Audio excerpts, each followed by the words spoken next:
أشهد أن لا إله إلا الله وحده لا شريك له وأشهد أن محمدا عبده ورسوله أما بعد فأعوذ بالله من الشيطان الرجيم بسم الله الرحمن الرحيم الحمد لله رب العالمين الرحمن الرحيم مالك يوم الدين إياك نعبد وإياك نستعين اهدنا الصراط المستقيم صراط الذين أنعمت عليهم غير المغضوب عليهم ولا الضالين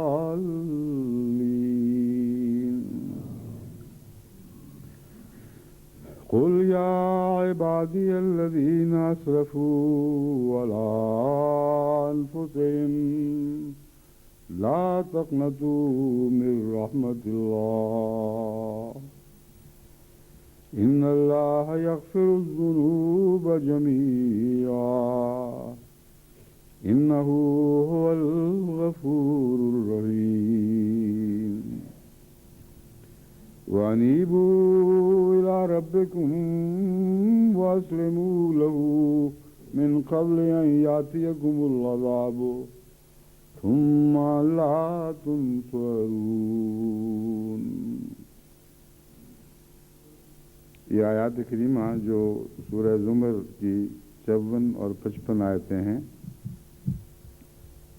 ان کا ترجمہ پیش کرنے سے پہلے میں گزشتہ خطبے میں جو آیت تلاوت کی گئی تھی اس کے حوالے کی درستی کا اعلان کرنا چاہتا ہوں. وہ سورہ یونس کی آیت 25 تھی، لیکن لکھنے والے نے غلطی سے سورہ الرعد لکھ دیا تھا، تو میں نے بھی جو لکھا تھا وہی پڑھ کے سنا دیا. آیت تو وہی تھی مگر صرف سورت کا حوالہ تھا. سورت کا نمبر ہی، آیت کا نمبر ہی وہی ہے، یعنی 25 نمبر، مگر رات کی بجائے اس کو یونس سمجھیں. اب یعنی جس نے بھی حوالہ دیکھنا ہو یونس میں سے حوالہ دیکھے گا. وہ یہ آیت جو میں نے تلاوت، یہ 2 آیتیں ہیں جو تلاوت کی ہیں، ان کا ترجمہ یہ ہے: قل یا عبادی الذین اسرفوا، تو ان سے کہہ دے کہ اے میرے بندو جنہوں نے اپنی جانوں پر ظلم کیا، اسرفوا علی انفسہم، اپنی جانوں کے مفاد کے خلاف اعمال کیے ہیں، یہ مراد ہے جانوں پر ظلم کیا ہے. لا تقنطوا من رحمت اللہ، اللہ کی رحمت سے مایوس نہ ہو. ان اللہ یغفر الذنوب جميعا، اللہ تعالیٰ تمام گناہوں کو، تمام تر گناہوں کو بخشتا ہے، بخش سکتا ہے اگر وہ چاہے. انہ هو الغفور الرحیم، یہاں اگر وہ چاہے کے الفاظ یہاں نہیں ہیں، مگر دوسری جگہ جہاں بھی یہ مضمون آیا ہے اگر وہ چاہے کے الفاظ ہیں، تو اس لیے وہ اس میں مضمون میں شامل ہیں، اس لیے میں نے وہ لفظ پڑھے ہیں، مگر لفظی ترجمے میں نہیں ہیں. لفظی ترجمہ صرف اتنا ہوگا کہ یقیناً اللہ تعالیٰ تمام تر گناہوں کو بخش دیتا ہے. انہ هو الغفور الرحیم، یقیناً وہی ہے جو بہت زیادہ بخشنے والا اور بار بار رحم فرمانے والا ہے. وَأَنِيبُوا إِلَىٰ رَبِّكُمْ وَأَسْلِمُوا لَهُ مِنْ قَبْلِ أَنْ يَأْتِيَكُمُ الْعَذَابُ، اور اپنے رب کی طرف جھکو. وَأَسْلِمُوا، اور اس کی فرمانبرداری اختیار کرو. من قبل ان یاتیکم العذاب، پیشتر اس کے کہ تمہارے پاس عذاب آ جائے. ثم لا تنصرون، پھر تم مدد نہیں دیے جاؤ گے. تو یہ جو آیت ہے بخشنے کا، جس میں خدا تعالیٰ کی غیر معمولی بخشش اور بے انتہا بخشش کا مضمون پیش کر رہی ہے، اس کے ساتھ ایک تنبیہ بھی فرما رہی ہے۔ اگر انسان اس خیال سے کہ خدا ہر گناہ بخش سکتا ہے، بخش دے گا، گناہوں میں دلیر ہوتا رہے اور آگے بڑھتا رہے، تو پھر عین ممکن ہے کہ اس کی موت ایسے وقت میں آئے جبکہ خدا کی ناراضگی کا اظہار اس دنیا میں اس سے شروع ہو چکا ہو، اور جب پکڑ کا وقت آ جائے پھر کوئی بخشش نہیں۔ کبھی فرعون نے جب آخری ڈوبتے ہوئے کہ خدا معافی ایمان کا اقرار کیا، ایمان موسیٰ کے اور ہارون کے خدا پر ایمان لانے کا اقرار کیا اور بخشش مانگی، تو اللہ تعالیٰ فرماتا ہے الان، یعنی بچانے کا ذکر کیا کہ مجھے بچا لے، اب کون سا وقت ہے، اب تو پکڑ آ گئی۔ بس یاد رکھنے کی بات ہے کہ ان دو انتہاؤں کے درمیان جو راہ اختیار کرنی ہے، یہی دراصل وہ راہ ہے جسے پل صراط کہا جاتا ہے۔ ایک طرف یہ کامل یقین کہ خدا گناہ بخش سکتا ہے انسان کو مایوسی سے بچاتا ہے، جو اپنی ذات میں ایک بہت بڑا گناہ ہے۔ جب بھی نصیحت آموز خطبات دیتا ہوں تو بعض احمدیوں کی طرف سے دنیا کے مختلف ممالک سے بڑی سخت پریشانی کا اظہار آتا ہے کہ ہم تو فلاں چیز میں ڈوبے ہوئے ہیں، ہم نے اب کیا بخشے جانا ہے۔ یعنی توجہ پیدا ہوتی ہے گناہوں سے توبہ کی، مگر سمجھتے ہیں کہ اب ہمارا بخشش کا زمانہ گزر چکا ہے۔ یہ اپنی ذات میں ایک کفر ہے اور خدا تعالیٰ کی عظمت شان کے خلاف ایک گستاخانہ مضمون ہے، جس کو حضرت مسیح علیہ السلام بدظنی کے طور پر بیان فرماتے ہیں کہ اپنے رب پر بدظنی نہ کرو۔ بندوں پر بدظنی بھی بڑا گناہ ہے، مگر رب پر بدظنی بہت ہی بڑا گناہ ہے۔ اور یہ جو بدظنی ہے یہ گناہوں سے باز آنے میں مدد نہیں دیتی، بلکہ گناہوں میں آگے بڑھا دیتی ہے۔ حضرت مسیح علیہ السلام کی جو عبارت میں نے اس مضمون کی تائید میں رکھی ہے وہ میں پڑھوں گا تو آپ کو سمجھ آ جائے گی کہ اگر یہ انسان مایوس ہو جائے کہ اب کچھ نہیں ہو سکتا، پھر اور گناہ کرتا ہے۔ چنانچہ ایک حدیث میں بھی آتا ہے کہ وہ شخص جس نے 99 قتل کیے تھے اور وہ جگہ جگہ پھرتا تھا یہ سوال لیے ہوئے کہ کیا میں بخشا جا سکتا ہوں اور کیسے بخشا جا سکتا ہوں، تو ہر طرف سے جب مایوسی ہوئی اور ایک بہت بڑے بزرگ جس پر اس کو توقع تھی کہ وہ تو ضرور میری صحیح رہنمائی کریں گے، انہوں نے کہا کہ نہیں، کوئی رستہ نہیں ہے۔ اس نے کہا پھر جہاں 99 وہاں 100 بھی ہو جائیں پورے، تو اسی کو قتل کر دیا۔ تو اب یہ دیکھیں کہ بعض دفعہ مایوسی گناہ کو بڑھانے میں مددگار ہو جاتی ہے اور انسان کو زیادہ جرأت بخش دیتی ہے کہ اب جو کچھ ہو چکا پھر سب کچھ صحیح ہے۔ اور وہ لوگ جن کے متعلق قرآن کریم میں اللہ تعالیٰ فرماتا ہے احاطت بہی خطیئت ہو، ایسا شخص جس کو اس کی برائی نے گھیرے میں لے لیا ہو، وہ ایسے ہی لوگ ہیں جو سمجھتے ہیں کہ اب تو ہم گھیرے میں آ چکے ہیں، اب بچ نکلنے کی کوئی راہ نہیں ہے، تو پھر پڑے رہو، اسی میں آگے بڑھتے رہو۔ اور اکثر گناہوں میں جو شدت اختیار ہوتی ہے وہ خدا کے فضل سے مایوسی کے نتیجے میں عطا ہوتی ہے۔ بس یہ آیت گناہوں پر انگیخت کے لیے نہیں بلکہ گناہوں سے بچنے کے لیے امید پیدا کرنے کے لیے ہے۔ ابھی بھی وقت ہے، تم واپس لوٹ سکتے ہو، ابھی بھی وقت ہے، تم واپس لوٹ سکتے ہو، ابھی بھی وقت ہے، تم واپس لوٹ سکتے ہو۔ کوئی تمہارے ایسے گناہ نہیں ہیں جن کو خدا بخش نہ سکتا ہو۔ بس یہ بہت ہی عظیم اظہار ہے اللہ تعالیٰ کی بخشش کا، جو گناہ گاروں کے لیے سب سے بڑا سہارا ہے اگر وہ اس سہارے کا مضمون سمجھیں، اگر واپسی کی تلاش شروع کریں، اگر ان کے نفس کی پشیمانی بڑھنے لگے، اگر وہ توبہ کی طرف مائل ہوں، تو یہ آیت گناہ گاروں کا سب سے بڑا سہارا ہے۔ لیکن اگر یہ کہیں کہ خدا نے تو بخشنا ہی نہیں، اب تو ہم بہت آگے گزر گئے ہیں، اور اس کے نتیجے میں گناہوں میں آگے بڑھیں، تو پھر ان کے لیے اس آیت کا اگلا حصہ ہے جو اطلاق پاتا ہے وَأَنِيبُوا إِلَىٰ رَبِّكُمْ وَأَسْلِمُوا لَهُ مِن قَبْلِ أَن يَأْتِيَكُمُ الْعَذَابُ۔ اللہ تعالیٰ فرماتا ہے تو بہت بخشنے والا، لیکن اللہ کی طرف توبہ کرتے ہوئے جھک جاؤ اور اس کے اپنے آپ کو اس کے سپرد کر دو۔ اصل منہ میں فرمان برداری بھی ہے اور سپردگی بھی ہے۔ اس کے سپرد کر دو، اپنے آپ کو اس پر پھینک دو، اب تو نے ہی جو کچھ کرنا ہے، ہم سے تو یہ داغ مٹتے نہیں۔ اور اصل منہ میں پھر دعا کا مضمون بھی داخل ہو جاتا ہے۔ جب آپ کسی کے سپرد اپنے آپ کو کر دیں، تمام توکل اس پر کریں، تو ساتھ یہ بھی کہتے ہیں کہ اب تو تیرے سوا کوئی سہارا رہا ہی نہیں، ہم نے اپنا سارا وجود تیرے حوالے کر دیا، اس لیے تو مددگار ہو جا۔ اصل منہ کے نتیجے میں جو عاجزانہ دعائیں اٹھتی ہیں وہ بخشش کے لیے اور گناہوں سے بچنے کے لیے بہت ہی مددگار ثابت ہوتی ہیں۔ فرمایا یہ کر لو من قبل ان یاتیکم العذاب، اس وقت سے پہلے کہ عذاب آ جائے۔ جب عذاب آ جائے گا تو پھر بچ نکلنے کا، پھر بخشش کا کوئی وقت باقی نہیں رہے گا۔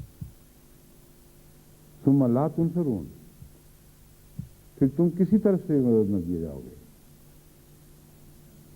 اللہ تعالیٰ نے یہ نہیں فرمایا کہ پھر اللہ تمہاری مدد نہیں کرے گا۔ ثم لا تنصرون، جب پکڑ کا وقت آئے گا تو پھر کوئی بھی تمہارا مددگار نہیں ہوگا۔ جب اللہ مددگار نہیں ہوگا تو کسی اور کو بھی توفیق نہیں ہوگی کہ وہ تمہاری مدد کر سکے۔ اور تنصرون میں وہ دعا والا مضمون بھی ظاہر ہو گیا جس کی طرف میں نے اصل منہ کے حوالے سے اشارہ کیا تھا۔ اصل منہ میں جو سپردگی ہے اس کے ساتھ دعا کا ایک لازمی تعلق ہے، اور تنصرون کا مطلب یہ ہے کہ تمہیں جو گناہوں سے توبہ کی توفیق ملے گی اللہ کی مدد کے بغیر نہیں مل سکتی۔ اگر عذاب سے پہلے توبہ کرو گے تو اللہ کی مدد تمہیں نصیب ہوگی، اور وہ مدد ہی ہے جس کی وجہ سے تم گناہوں سے نجات پا سکتے ہو۔ اگر وہ مدد نہ آئی اور تم نے مدد نہ مانگی، یعنی تم نے اس کی طرف توجہ ہی نہ کی اور پکڑ کا وقت آ گیا، تو پھر نہ خدا کی طرف سے کوئی مدد اترے گی، نہ دنیا کا کوئی بچانے والا تمہیں بچا سکے گا۔ اس لیے یہ بہت ہی اہم اور گہرا مضمون ہے، اور جو نفس کی تربیت کا مسئلہ ہے یہ ایک نہایت سنگین مسئلہ ہے۔ شاذ ہیں جو معصوم ہیں، یعنی انبیاء علیہ السلام، باقی سب کسی نہ کسی پہلو سے غیر محفوظ رہتے ہیں، اور جب تک دعاؤں کے ذریعے اللہ تعالیٰ کے سہارے میں اللہ تعالیٰ کے سہارے تلاش نہ کریں اور اس کی پناہ گاہ کی طرف ان کی نظر نہ رہے، اور جب وہ یہ کہیں اعوذ باللہ من الشیطان الرجیم تو اس کی پناہ گاہ پر نظر ہو، پھر دعا کریں، ورنہ منہ کی ہوئی دعا کے کوئی بھی معنی نہیں بنتے۔ حضرت مسیح علیہ السلام فرماتے ہیں منہ کی باتوں سے خدا خوش نہیں ہو سکتا، کچھ بھی نہیں ہوگا۔ تو میں نے جو پناہ گاہ پر نظر کا محاورہ استعمال کیا ہے، یہ ایک اہم بات ہے جو میں سمجھانا چاہتا ہوں۔ اللہ پناہ گاہ ہے، اور جب آپ کہتے ہیں کہ ہم شیطان سے تیری پناہ میں آتے ہیں اور تیری پناہ مانگتے ہیں، تو ہر گناہ کے مقابل پر ایک پناہ گاہ ہوا کرتی ہے، اور ہر گناہ گار جو اپنے گناہ کو جانتا ہے وہ یہ بھی جانتا ہے کہ اس گناہ کی پناہ گاہ کیا ہے۔ بس جب وہ اس پناہ گاہ پر نظر رکھے گا، کسی خاص گناہ کے حوالے سے جانے گا کہ اس حفاظت میں آؤں گا تو میں بچوں گا، تو اس کی دعا معنی خیز ہو جائے گی، وہ صرف منہ کی باتیں نہیں رہے گی۔ پھر جب وہ کہے گا اعوذ باللہ من الشیطان الرجیم، تو شیطان الرجیم کے ان خطرات سے وہ پناہ میں آئے گا جو اس کے ذہن میں حاضر ہوں گے۔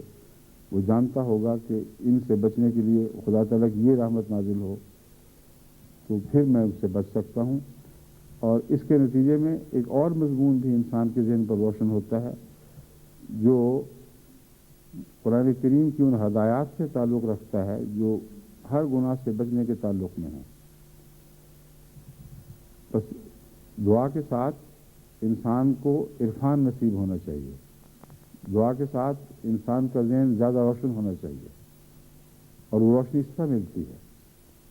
اب کہتے ہیں خدا فلاں گناہ ہے، میں تو گھیرے میں آ گیا، مجھے معاف کر دے، مجھے بچا لے، لیکن پھر کیسے خدا بچایا کرتا ہے ایسے گناہوں سے؟ قرآن کریم میں جو انبیاء کے اور ان کی قوموں کے حالات ذکر ہیں، اور گنہگاروں کے اور ان کے بچنے کے حالات ذکر ہیں، مذکور ہیں، وہ ساری معین پناہ گاہیں ہیں جن میں آپ پناہ ڈھونڈ سکتے ہیں۔ لیکن حضرت یوسف نے بھی ایک دعا کی تھی، اور عجیب دعا ہے کہ جیل خانے کو پناہ گاہ سمجھا، اور اے خدا میں ان کے شر سے بچنے کی تیری مدد کے بغیر طاقت نہیں رکھتا۔ جو میرا ذہن کام کرتا ہے وہ تو یہ ہے کہ اگر جیل خانے جانا پڑے اس بدی سے بچنے کے لیے تو میں تجھ سے یہی مانگتا ہوں۔ اب معلوم ہوتا ہے کہ ان عورتوں کا مکر اتنا شدید تھا، اور ان کی جو دنیاوی کشش تھی وہ اتنا فتنہ پرداز تھی، اتنی فتنہ پرداز تھی کہ ایک نبی نے جب دعا مانگی ہے تو پناہ گاہ کا تصور سامنے رکھ کر دعا مانگی ہے۔ حضرت یوسف علیہ السلام کو اپنے تجربے سے معلوم ہو چکا تھا کہ ان شیطانوں سے بچ نکلنے کی نہ مجھ میں طاقت ہے اگر خدا مدد نہ کرے، اور نہ موجود ان حالات میں مجھے کوئی پناہ کا نظر آ رہی ہے سوائے اس کے کہ میں جیل میں چلا جاؤں۔ بس جیل سے بچنے کی دعا نہیں مانگی تھی۔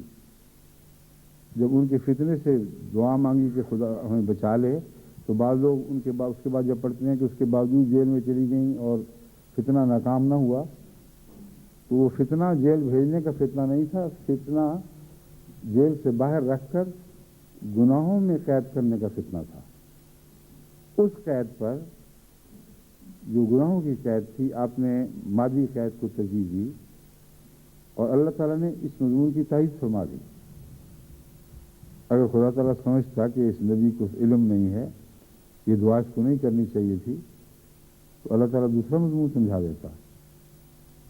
اللہ تعالیٰ نے یہی فیصلہ فرمایا کہ ہاں جیل ہی میں جانا بہتر ہے، لیکن اس پناہ گاہ کے ساتھ جو اور بہت سی رحمتیں وابستہ تھیں وہ ساری عطا کر دیں۔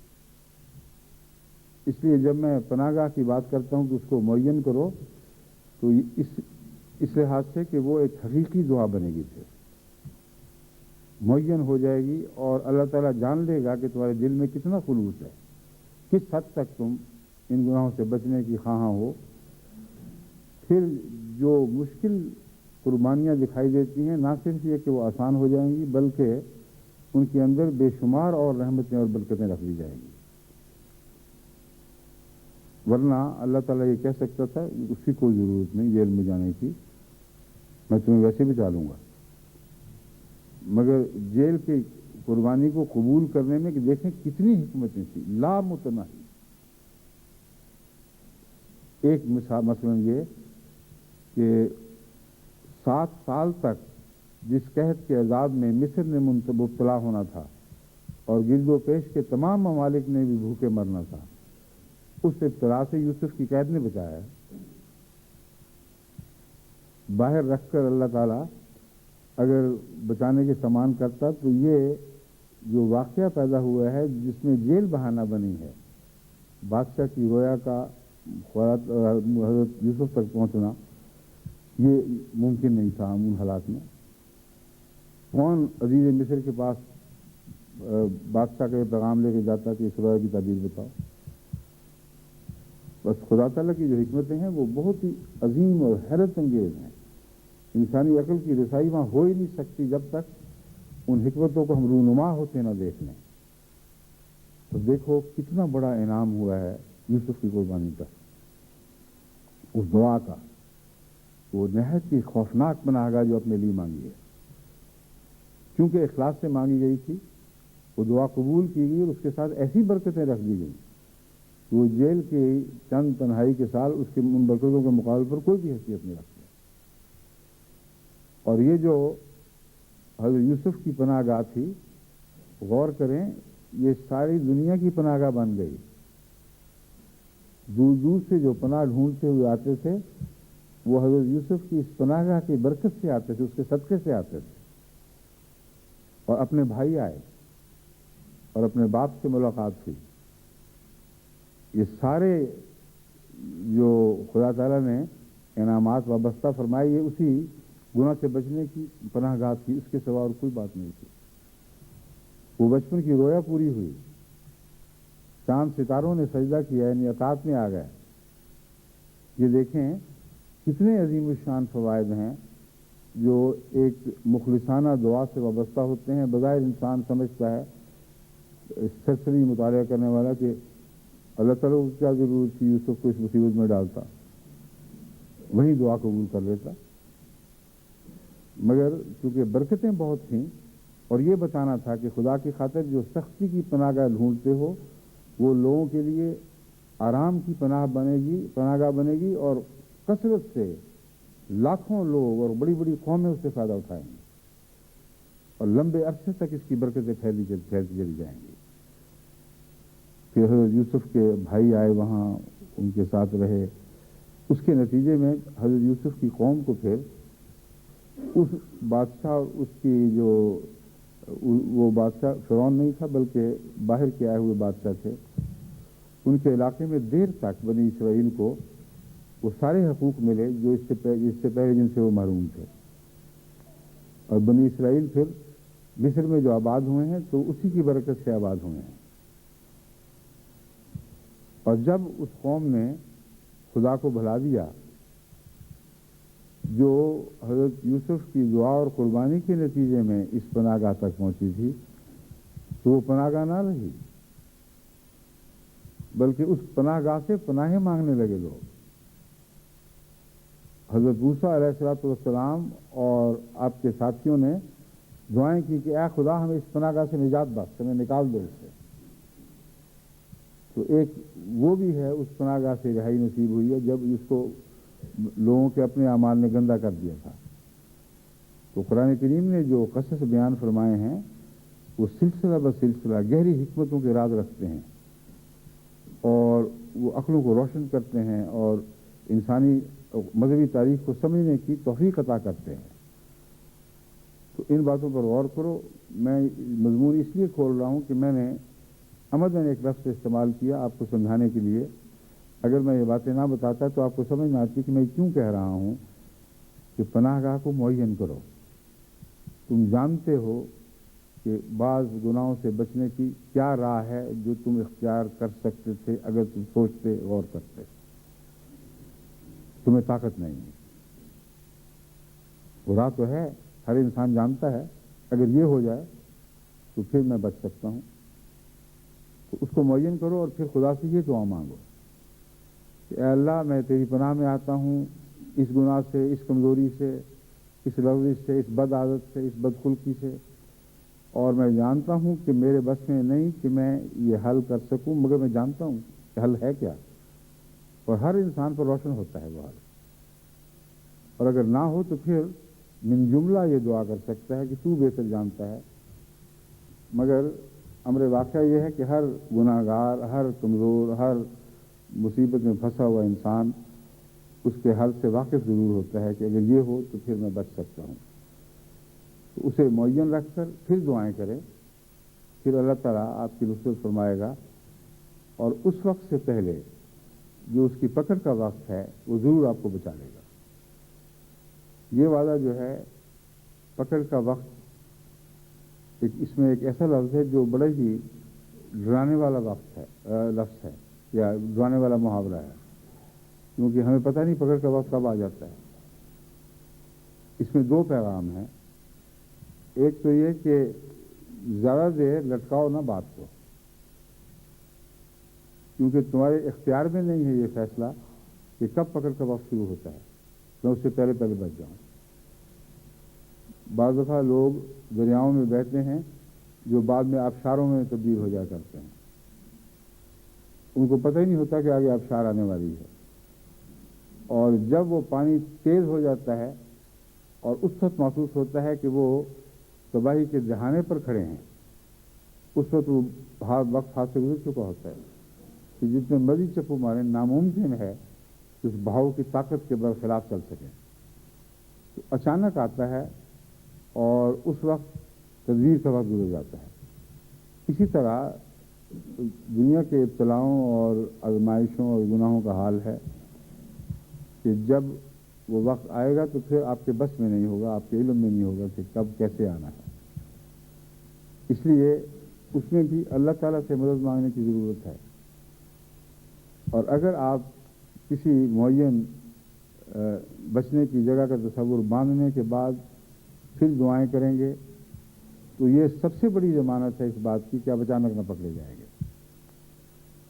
کیونکہ جو خلوص سے دعائیں مانگنے والا ہے اللہ تعالیٰ کبھی اس کو اچانک نہیں پکڑتا۔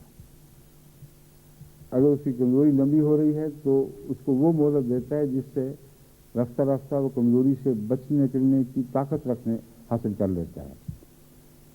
یہ جانتا ہے کہ کچھ نہ کچھ گناہوں کے کنارے بھرنے لگے ہیں، میں آگے نہیں بڑھ رہا، گناہوں سے پیچھے ہٹ رہا ہوں، میں مزید شکنجے میں نہیں آ رہا بلکہ کچھ نہ کچھ آزادی حاصل کر رہا ہوں۔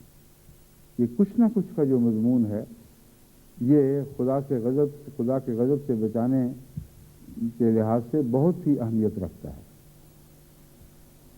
اگر فوری طور پر آپ نجات نہ بھی حاصل کر سکتے ہوں، اگر کامل یقین کے ساتھ معین دعا کریں اور پھر اس کے لیے کوشش کریں تو اللہ تعالیٰ ایسے مخلص کو پکڑا نہیں کرتا یا اس کی مہلت کو کاٹ نہیں دیا کرتا جو واقعتاً اس کی طرف بڑھ رہا ہو۔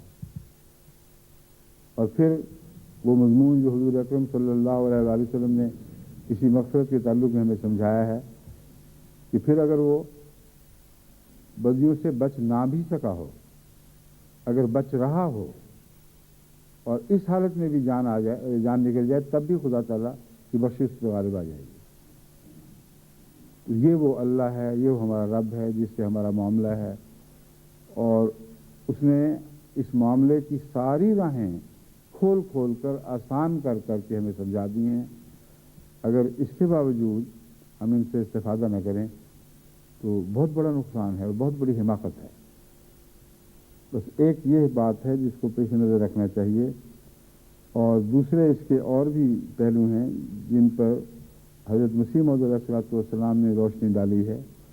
میں اب آپ کے الفاظ میں آپ کے سامنے رکھتا ہوں تاکہ آپ کو یہ سمجھ آئے کہ اس جد و جہد میں جو بہت ہی بڑا جہاد ہے نفس کا، اس میں ہمیں کیا کچھ کرنا چاہیے، کن چیزوں سے بچنا چاہیے، کیونکہ ہمارے سامنے ایک عالمی جہاد درپیش ہے۔ وہی ہے جو ہمیشہ مجھے پریشان رکھتا ہے کہ اتنی بڑی قوموں کو ہم نے دعوتیں دے دی ہیں، اور خدا تعالیٰ بھی اس کثرت سے ہمیں وہ قومیں عطا فرما رہا ہے کہ اب ایک فوج کا سوال نہیں، فوج در فوج، آرمیز پر آرمیز آ رہے ہیں، اور ان کو سنبھالنا ہے۔ ان کو سنبھالیں گے کیسے؟ اگر اپنے کمزوریوں کا یہ حال ہو کہ ان سے تو ہم نپٹ نہیں سکتے، ان سے نجات نہیں حاصل کر سکتے، اگلوں کو کیسے بچائیں گے؟ یہ وہ مضمون ہے جس کے پیش نظر میں نے اس کی یہ تمہید باندھی، اور اب میں حضرت مسیح موعود علیہ السلام کے حوالوں سے آپ کو یہ سمجھانا چاہتا ہوں کہ ہم پر کیا کیا ذمہ داری ہیں، ہمیں کیا کچھ کرنا چاہیے۔ حضرت مسیح موعود علیہ السلام نے کشتیوں میں جو زبان استعمال فرمائی ہے، یعنی جو محاورے استعمال فرمائے ہیں، ان کو پڑھ کے تو لگتا ہے کہ کوئی بچ نہیں سکتا، کیونکہ آپ نے دوسرے کنارے بتائے ہیں۔ ایک کنارہ ہے بخشش والا، وہ بہت وسیع ہے، لیکن جہاں پہنچ کر انسان گر جاتا ہے وہ بھی تو ایک کنارہ ہے۔ اس کنارے پر کھڑا ہو کر کوئی آدمی بتا رہا ہو کہ یہ دیکھو اس قسم کی کھڈ ہے، یہاں پہنچے تو تم گئے، یہ قدم نہ اٹھا بیٹھنا۔ حضرت مسیح موعود علیہ السلام نے ان احتمالات کے پیش نظر کہ کوئی بھی آپ کی جماعت میں داخل ہونے والا ضائع نہ ہو جائے، کوئی بھی اس پریسیپس پر جو چٹان کا کنارہ ہے قدم نہ رکھے جہاں سے گرنے کے بعد پھر واپسی کا کوئی رستہ نہیں رہا کرتا۔ تو فرماتے ہیں یہ بھی میری جماعت میں بھی نہیں ہے، وہ بھی میری جماعت میں نہیں ہے، وہ بھی میری جماعت میں نہیں ہے۔ اور اس جماعت میں نہ ہونے والے کی جو کمزوریاں ظاہر کی ہیں ان کو پڑھتے ہوئے بعض دوست کہتے ہیں، مجھ سے ذکر بھی کیا کہ ہماری تو جان نکل جاتی ہے ڈر کے ہمارے جب کشتی میں اٹھاتے ہیں، پڑھی نہیں جاتی، کیونکہ ہر بات پہ لگتا ہے کہ ہم جماعت سے نکل گئے۔ کوئی بھی ایسی ہدایت نہیں ہے جس پہ ہم یقین سے کہہ سکیں کہ کہ ہم حضرت مسیح موعود علیہ السلام کی جماعت میں داخل ہیں، تو یاد رکھیں وہاں جماعت میں داخل سے مراد وہ حصار ہے جس کے بعد خدا کی پناہ میں انسان آ جاتا ہے اور ناممکن ہے کہ اس کو کوئی نقصان پہنچ سکے۔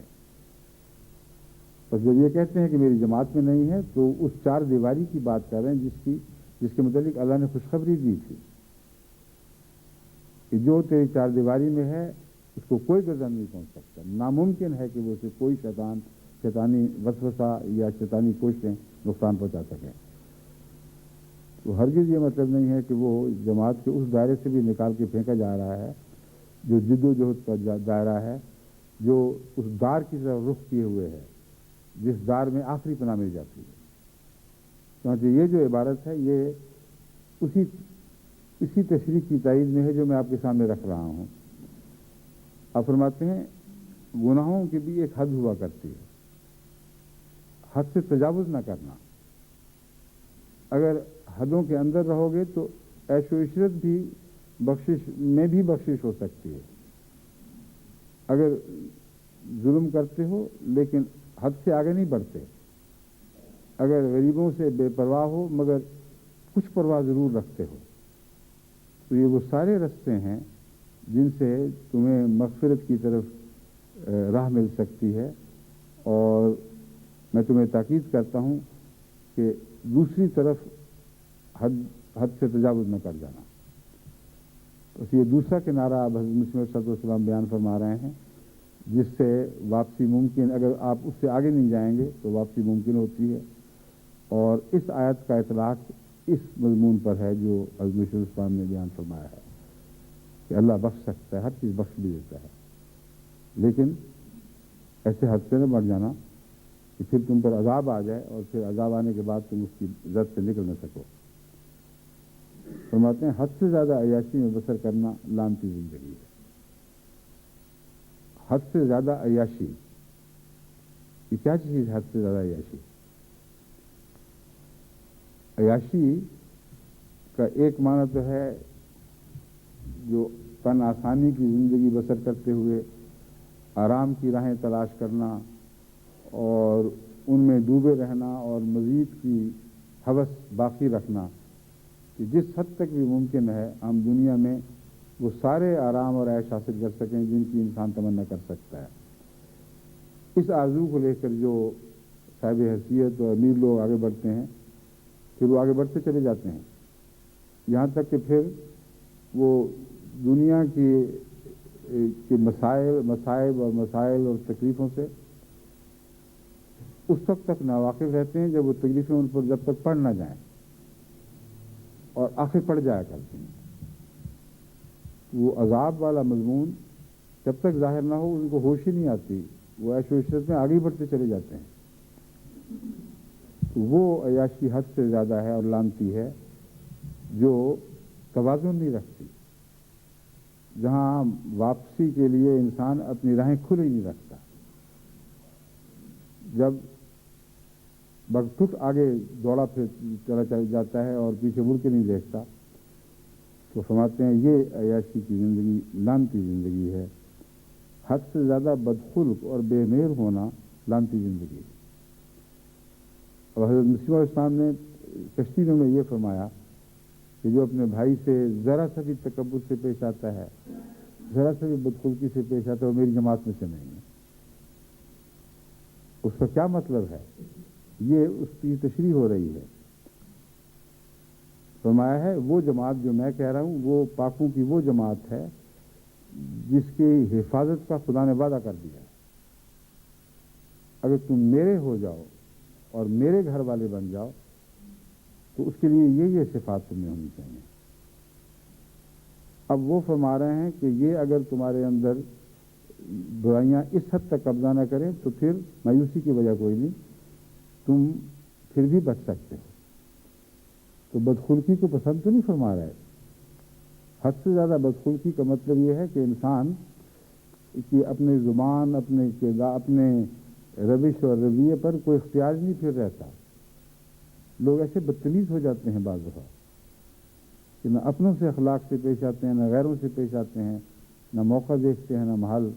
اپنے بچوں سے بھی بدتمیز, اپنی بیویوں سے بھی بدتمیز, اپنے رشتہ داروں سے, اپنے بڑوں سے, اپنے چھوٹوں سے, اور ناقابل برداشت وجود بن جاتے ہیں. تو میں اگر یہ کرو گے تو پھر واپسی نہیں ہوگی. بدخلقی کے ساتھ اگر شرمندگی کا احساس رہے تو ایسی بدخلقی کو حد سے بڑی بدخلقی نہیں کہا جا سکتا. بعض بدخلق میں نے دیکھے ہیں, بدخلقی سے پیش آتے ہیں اور بعد میں پھر رو رو کے معافیاں بھی مانگتے ہیں, اور بعض جلدی بعض ذرا دیر میں. تو بدخلقی کا کتنی ہی بڑی ہوئی ہو, اگر کچھ ندامت کا احساس زندہ رہے, کچھ حیا باقی ہو, تو ایسی بدخلقی کو انسان حد سے بڑی ہوئی بدخلقی نہیں کہہ سکتا. حضرت مسیم علیہ السلام نے تعریف فرما دی کہ حد سے بڑی ہوئی بدخلقی, الفاظ آپ کے ہیں, حد سے زیادہ بدخلقی اور بے مہر ہونا لعنتی زندگی ہے. بے مہر ہونے سے مراد پھر یہ ہے کہ انسان کے دل میں جو خدا نے نرمی اور شفقت رکھی ہوتی ہے وہ اٹھ جاتی ہے, اور پھر دل ایسا سخت ہو جاتا ہے کہ پھر اس کو خدا تعالیٰ کی رحمت نازل نہیں ہوتی. ایک شخص نے اپنی بیٹی کو زندہ درگور کیا جہالت کے زمانے میں, اور بڑی دردناک کہانی ہے کہ کس طرح وہ بیٹی احتجاج پوچھتی رہی, کیا ہو گیا, تم مجھ پہ کیوں مٹی ڈال رہا ہو. پھر اس سے توجہ نہیں دی. بار بار وہ یہ بیان کرتا رسول اللہ صلی اللہ علیہ وسلم کے سامنے کہ آواز آہستہ آہستہ کم ہوتی چلی گئی, مٹی میں دبتی چلی گئی, یعنی کوئی پرواہ نہیں. نظر اٹھا کے دیکھا تو حضرت صلی اللہ علیہ وسلم زار قطار ہو رہا ہے, آنکھوں کا دریا تھا جو آنکھوں سے بہ رہا تھا, اور یہ فرما رہے تھے کہ جو رحم نہیں کرتا اس پر رحم نہیں کیا جائے, جو رحم نہیں کرتا اس پر رحم نہیں کیا جائے گا. وہ بدنصیب کیسا بدنصیب تھا جس کی زندگی میں اس کی آخرت کا فیصلہ ہو گیا. تو حضرت مسیم علیہ السلام یہ فرماتے ہیں جو بے مہر ہو جائے, جس کے دل سے محبت مٹ جائے, وہ بنی نوع انسان سے یا خدا تعالیٰ کے مخلوق سے شفقت کو بھول چکا ہو, اس کی پھر کوئی نجات نہیں ہے, وہ لعنتی زندگی ہے. حد سے زیادہ خدا یا اس کے بندوں کی ہمدردی سے لاپرواہ ہونا لعنتی زندگی ہے. یعنی خدا یاد ہی نہ رہے, اور کروڑوں انسان ایسے ہیں جو مسلمان کہلاتے ہیں اور خدا اپنی عظمت اور اپنی ان صفات کے ساتھ یاد نہیں جو بندوں میں بھی عظمت پیدا کرتی ہیں, بندوں کی صفات بھی تبدیل کر دیتی ہیں. اس لیے خدا یاد نہیں کا مطلب یہ نہیں ہے کہ وہ اللہ نہیں کہتے, ان میں بعض نمازیں بھی پڑھتے ہیں, ایسے بھی ہیں جو مسجدوں کو آباد کیے ہوئے ہیں مگر خدا کو نہیں جانتے, خدا سے نہ واقف ہیں. اگر یہ بات درست نہ ہوتی تو حضرت صلی اللہ علیہ وسلم آخری زمانے کا نقشہ کھینچتے ہوئے کبھی نہ فرماتے مساجدہم عامرۃ وہی خراب من الہدی, کہ نمازیں خدا کے ذکر کی یقینی علامت نہیں ہے. یہ خیال دل سے نکال دو کہ تم مسجدیں آباد کیے ہوئے نمازیں پڑھ رہے ہو اور واقعہ تم ذکر الہی کر رہے ہو. اگر دنیا میں ذکر الہی کے آثار تم میں ظاہر نہیں ہوتے, دنیا کی زندگی تمہاری ویسی ہی رہتی ہے جیسے پہلے تھی, جیسے مسجد میں داخل ہوئے ویسے مسجد سے باہر نکلائے, تو فرمایا مساجدہم عامرۃ وہی خراب من الہدی, آباد تو ہوں گی ان کی مسجدیں اور ہدایت سے بالکل خالی, کوئی ہدایت نہیں ہوگی ان میں. تو یہ بھی ایک بڑا اہم مضمون ہے کہ خدا یاد ہی نہ رہے. حضرت مسلم اسلام فرما رہے ہیں حد سے زیادہ خدا یا اس کے بندوں کی ہمدردی سے لاپرواہ ہونا. خدا سے لاپرواہ ہونا تو میں نے آپ کو بتا دیا ہے, جس کی مثال آپ کے سامنے رکھی ہے. اس کے بندوں کی ہمدردی سے لاپرواہ ہونے کا حال یہ ہے کہ سوائے بہت سے لوگ ہیں جن کو اپنے بچوں, اپنے قریبی رشتہ داروں کے سوا آمد الناس, دنیا کی مصیبت اور تکلیف کا احساس ہی کوئی نہیں ہوتا.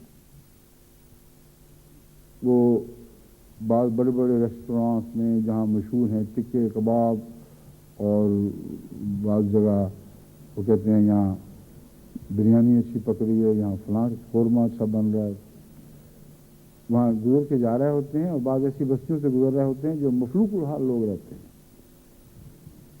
اور ان کے اگر بارش ہو جائے تب بچنے کے سامان نہیں، گرمی بڑھے تب بچنے کے سامان نہیں، سردی بڑھے تب بچنے کے سامان نہیں، اور فاقہ کش بچے گلیوں میں گند میں کھیلتے ہیں، کبھی احساس نہیں ہوتا یہ بھی خدا کی مخلوق ہے، ہم نے ان کے لیے کیا کیا ہے؟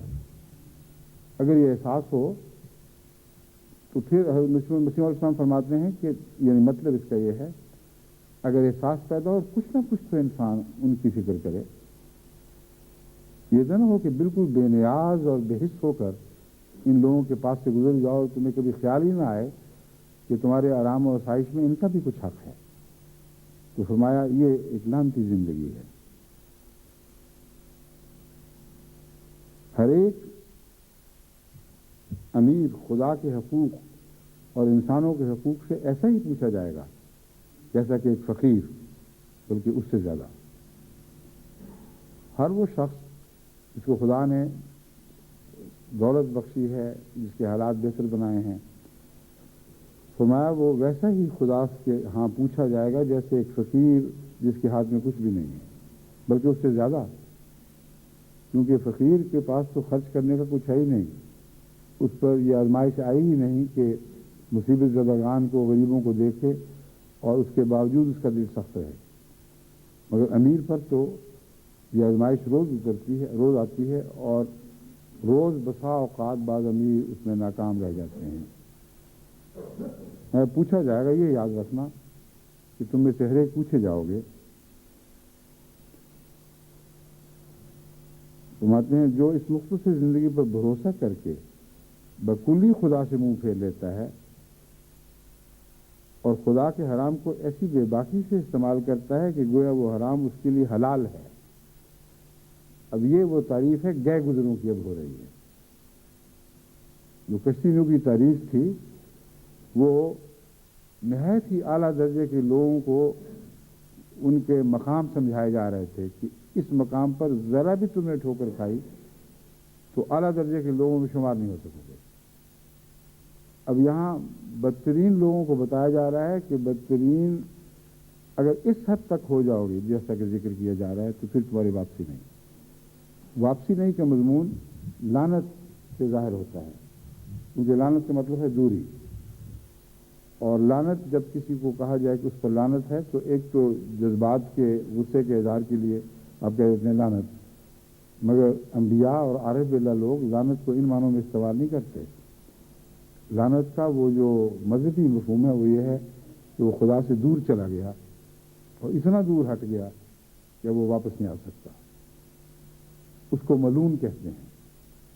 تو حضرت مسیح علیہ السلام لعنتی زندگی کہہ کر یہ بیان فرما رہے ہیں کہ ان چیزوں میں اگر تم حد سے تجاوز کر گئے تو یاد رکھنا خدا کی تقدیر میں تم لعنتی لکھے جاؤ گے، اور پھر تمہاری واپسی کا کوئی امکان باقی نہیں رہے گا۔ فرمایا جو حلال اور حرام کا فرق نہیں کرتا اور حرام کو حلال کی طرح کھاتا ہے، اور کتنے ہیں ہمارے مسلمان بھائی جو پاکستان میں ہیں یا باہر ہیں، وہ جن کو خدا تعالیٰ نے سب سے زیادہ حلال اور حرام کھول کر کو بتایا، وہ دیکھیں کس طرح حرام رزق پر منہ مارتے ہیں کہ ادنا سے بھی احساس نہیں ہوتا کہ حرام ہے، ذکر ہی کوئی نہیں اس بات کا۔ ہمارے لعنتی زندگی ہے۔ اب جتنے مرضی ان کے اسلام کے فتوے دیے جائیں، وہ فتوے دینے والے خود بھی اگر حرام پر ایسا منہ ماریں جیسے ان ماں کے دودھ پر بچہ منہ مارتا ہے، تو وہ دوسروں کو لعنت سے کیسے بچا سکیں گے؟ اور رزق حلال کے متعلق اس لیے اور بھی زیادہ زور کی ضرورت ہے کہ یہ وہ فتنہ ہے جو نیکوں میں بھی داخل ہوتا ہے، نسبتاً زیادہ آسانی سے داخل ہو جاتا ہے، کیونکہ مالی منفعتوں سے اس بنا پر رک جانا کہ خدا کی منشا کے خلاف ہیں بہت مشکل کام ہے، اور کچھ نہ کچھ انسان نفس کے لیے بہانے ڈھونڈ ہی لیتا ہے۔ چنانچہ آج جو ہماری اردو کی سوال و جواب کی مجلس تھی اس میں ایک صاحب نے یہی سوال کیا کہ لوگ کہتے ہیں کہ ناممکن ہے کہ ہم تجارت کریں اور بےایمانی نہ کریں. یعنی تجارت کرنا اور حرام کھانا ایک ہی چیز کے دو نام بن گئے ہیں. اس لیے آپ بتائیں ہم کیا کر سکتے ہیں؟ مجبور ہیں. یعنی خدا تعالیٰ سے کہ پکڑ سے بچنے کے لیے یہ عذر تھا کہ جب وہ حرام سے بچ نہیں سکتے تو پھر جو مرضی کریں کچھ سب کچھ ٹھیک ہے. ان کو میں نے سمجھایا کہ جس دوست نے آپ سے سوال کیا ان کا اپنا نہیں تھا، کسی دوست نے بات کی تھی، پاکستان سے آیا تھا، ان سے ملا تھا. ان کو میں نے سمجھایا کہ دیکھیں اگر انسان کا ضمیر گندہ نہ ہو تو ہر قسم کے حالات میں وہ پاک زندگی بسر کر سکتا ہے.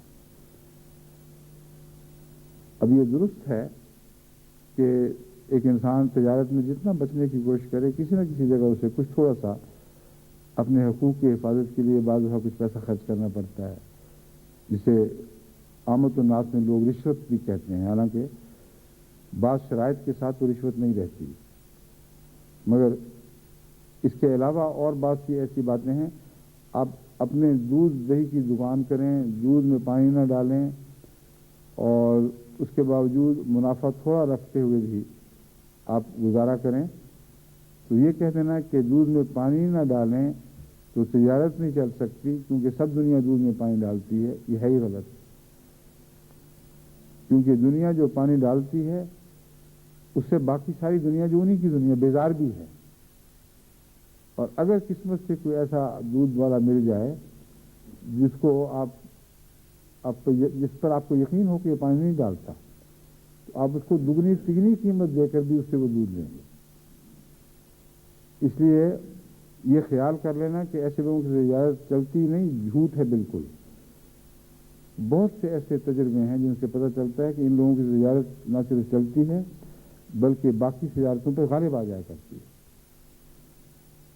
قادیان میں ایسے فقیرانہ مزاج کے مہاجر تھے جو بڑے عزت کے خاندانوں سے وابستہ، عزت والے خاندانوں سے وابستہ سید زادے اور بعض معزز پٹھان شہزادوں سے تعلق رکھنے والے قادیان آئے، دودھ دہی کی دکان کھولی اور اتنا لوگ امٹ کر آتے تھے کیونکہ ان کی دیانت اور تقوی کی وجہ سے وہاں ہر چیز صاف ستھری اور خالص اور اس کے نتیجے میں باقی دکانوں سے زیادہ مزیدار ملتی تھی.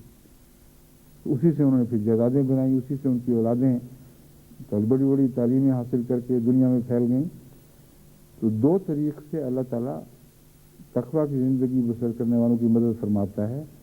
ایک تو یہ کہ اگر واقعتاً سچی دیانت ہو تو ایسی تجارتوں میں خدا برکت عطا فرما دیتا ہے.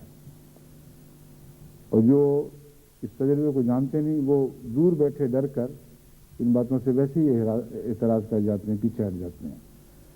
اور دوسرا، آسمان سے لازماً برکتیں نازل ہوتی ہیں، ان کے اموال میں برکتیں پڑتی ہیں، ان کی زندگی کے حالات میں، ان کی اولاد میں، ان کی صلاحیتوں میں، اور ان کی دین سے وابستگی اور وفا میں برکتیں پڑتی ہیں. اور ایسے بچے پیچھے چھوڑ کے جاتے ہیں جو نسل بعد نسل دنیا میں بھی اعلیٰ ترقی حاصل کرتے ہیں اور دین میں بھی وہ آگے بڑھتے چلے جاتے ہیں.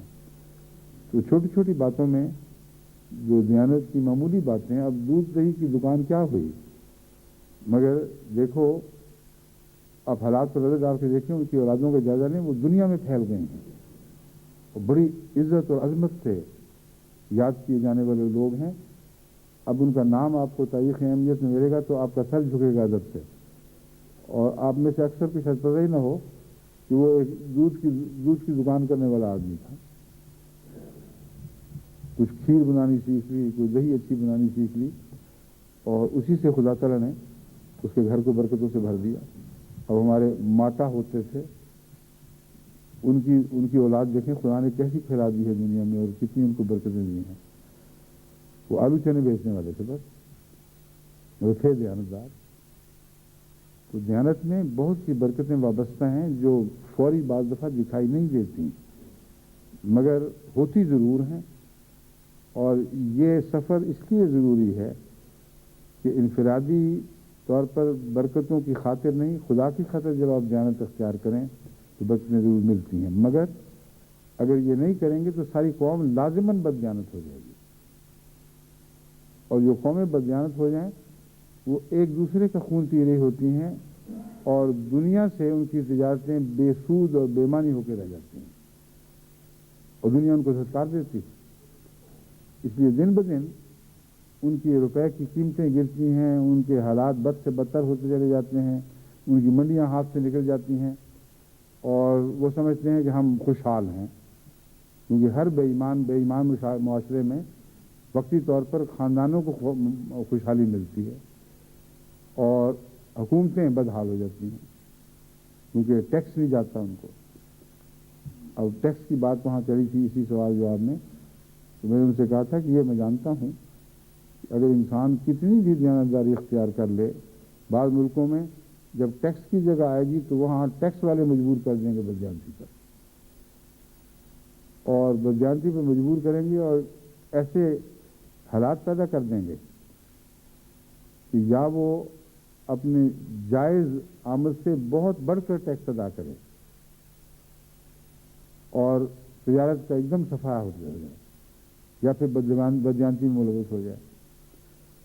میں نے کہا اس سے بھی بچنے کی راہ ہے, کیونکہ ایسے لوگ جانتے ہیں کہ جب وہ ایک ٹیکس والے کو پیسے دیتے ہیں تو محض اس لیے نہیں دیتے کہ ان کا جائز ٹیکس لگے, وہ پھر اپنا جائز ٹیکس بھی بچاتے ہیں اور ناجائز فائدے اور بھی حاصل کر لیتے ہیں.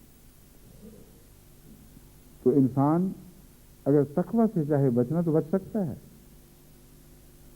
ان سے کہا کہ تمہارا منہ جو ہے پورا کا بھرنا ہے وہ مجھے بتاؤ, اپنے منافع میں سے بھرنا پڑے گا, غریب نسبتاً منافع کم ہو جائے, مگر اگر دیانتداری پہ قائم رہے اور اپنے منافع سے اس کا منہ بھرتا ہے ظالم کا, تو میں جانتا ہوں کہ خدا ایسی تجارت کو بے برکت نہیں کیا کرتا.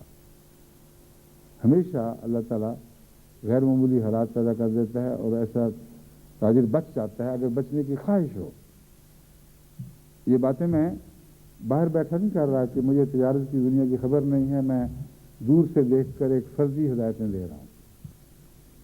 جماعت احمدیہ کی بعض تجارتوں میں خلیفۃ المسیح نے مجھے نہ صرف ڈائریکٹر مقرر فرمایا بلکہ ایسا اختیار دیا کہ گویا میرا مشورہ جو تھا وہ حاوی تھا باقی سب مشوروں پر, اور کاٹن کی تجارت تھی, بس دوسری ایسی چیزیں تھیں. اس حال میں ہم نے شروع کیا کہ بہت ہی برا حال ہو چکا تھا, سب کچھ دیکھنے کو تیار تھا, لیکن خدا نے سہارے دیے اور ہر مشکل کے وقت مدد فرمائی. صرف فیصلہ یہ تھا کہ ہم جس حد تک ممکن ہے دیانتداری سے کام کریں گے, اور اگر کسی محکمے سے اس قسم کا رابطہ کرنا پڑتا ہے تو بعض ایسے آدمی تھے جو اس بات کے ماہر تھے, ان کے ذریعے رابطہ کرنا پڑتا تھا, لیکن ہدایت ہماری یہ تھی کہ ایک دمڑی بھی حکومت کی یا ملکی دولت کی ہم اپنے لیے نہیں لیں گے, صرف ہمیں امن سے کام کرنے دیں. اور خدا نے برکت ڈالی. سود سے کہتے ہیں سود سے کیسے بچو گے؟ یہ ٹھیک ہے کہ بسا اوقات نہیں بچ سکتا انسان, لیکن اگر ارادہ ہو, نیت ہو اور اخلاص ہو اور دعا ہو تو بچ بھی سکتا ہے. ہمارے ایک کاروبار میں مسلم کمرشل بینک سے واسطہ تھا, اور کاٹن کے یعنی روئی کے کاروبار میں بہت بڑے قرضے اٹھانے پڑتے ہیں لازماً, اور ان قرضوں کے بغیر وہ کاروبار چل ہی نہیں سکتے, کیونکہ عام جو کارخانہ دار ہیں یا جیننگ فیکٹریوں کے مالک ہیں ان کو اتنے سرمایہ تو ہوتے ہی نہیں کہ وہ بڑی قیمت دے کر وہ زمینداروں کو ان کی کاٹن کی قیمت پہلے ادا کر دیں. بہت سی مجبوریاں ہیں, قرضے لینے پڑتے ہیں. اب میرے دل پہ یہ بڑا گراں تھا اور میں نے دعا بھی کی. میں نے کہا اللہ میاں ہم جماعت احمدیہ کی فیکٹری ہے, ہم نمونہ بننا چاہتے ہیں, ہمیں بچا اس مصیبت سے. اور ایک دوست کے تعارف سے مسلم کمرشل بینک کے جو جنرل مینیجر بلکہ پریزیڈنٹ تھے ان سے ملا, اور ان سے میں نے کہا کہ دیکھیں ہم اتنا لاکھ قرضہ آپ سے لینا چاہتے ہیں, لیکن سود نہیں دینا. وہ بہت ذہین آدمی تھے اور بڑے